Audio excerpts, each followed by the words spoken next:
आपको धरती माता की कहानी सुनाने जा रही हूँ। तो शुरू करते हैं धरती माता की कहानी। प्राचीन समय की बात है।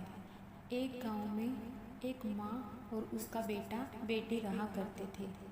माँ गरीब थी। वह मजदूरी करके अपने परिवार का पेट भरती थी। धीरे धीरे दिन गुजरते गए और बच्चे बड़े होने लगे। बेटी शादी के योग्य हो गई। तब माँ बूढ़ी हो गई। माँ ने अपने बेटे से कहा कि बेटा, तेरी बहन शादी के योग्य हो गई है, इसलिए तेरे जैसा घर वर देखकर उसकी शादी करना। ऐसा बोलकर माँ तो कुछ दिनों बाद मर गई। उसका भाई गांव-गांव में घूमा, लेकिन बहन के योग्य पति नहीं मिला।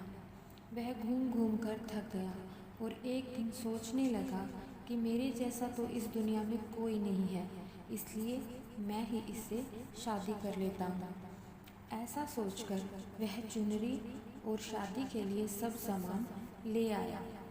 तब उसकी बहन ने पूछा कि भाई, तुम यह सब सामान क्यों लेकर के आए हो? तब उसके भाई ने कहा कि बहन, यह सब सामान तुम्हारी शादी के लिए लेकर आया हूँ। गांव वालों ने बहन से कहा कि तुम्हारा भाई ही तुझसे शादी करने वाला है। तब बहन ने जाकर अपने भाई से पूछा कि भाई, मेरी शादी किससे कर रहे हो? इस पर भाई ने कोई जवाब नहीं दिया। तब बहन समझ गई। उसने एक लोटे में जल लिया, चुनरी ली और चप्पल पहनकर जंगल की तरफ चली गई। जंगल में गाय चराने वाले ग्वालों ने उससे पूछा कि कहाँ जा रही हो? तो वह कुछ नहीं बोली। वन में जाकर वह धरती माता को पुकारने लगी और बोली कि हे धरती माँ, अब तुम मेरी लाज रखना, वरना अनर्थ हो जाएगा। वह बोली, मैं क्या करूं? माँ, मुझे अपनी गोद में ले लो, नहीं तो अन्याय हो जाएगा माँ। तब धरती फटी तो बहन ने एक तरफ लोटा, चुनरी और चप्पल रख दिए और वह धरती में जाने लगी। इतने में दौड़ता हुआ उसका भाई जंगल में आया और उसने ग्वालों से पूछा कि मेरी बहन किधर गई है? ग्वालों ने कहा कि तेरी बहन उस तरफ गई है, यानी कि जंगल की तरफ। वह बहन बहन पुकारता हुआ उस तरफ दौड़ता है।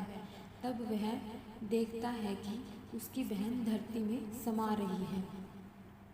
यह देखकर वह बहन को पुकारता हुआ उस तरफ दौड़ता है। तब तक उसकी बहन धरती में समा चुकी थी, केवल थोड़े से बाल दिखाई दे रहे थे। वह बहन के बालों को मुट्ठी में पकड़कर रोने लगा। बहन, तू सत्य के लिए धरती माँ की गोद में समा गई। मेरी बुद्धि भ्रष्ट हो गई थी। माँ का वचन निभाने के लिए मेरे जैसा कोई वर नहीं मिला, इसलिए ऐसा विचार आया। ऐसा बोलकर वह जोर जोर से रोने लगा। पर धरती माँ ने सत्य के लिए बेटी को अपने में समा लिया। जो बाल बाहर थे वे दो बन गए। इसलिए औरतें धरती माता की कहानी सुनती हैं और चुनरी, चप्पल, लोटा, बर्तन में हरी मूंग और लड्डू कुंवारी कन्या को देती हैं। जो भी धरती माता की कहानी सुनता है, धरती माता उसको सुखी रखती है। हे धरती माता,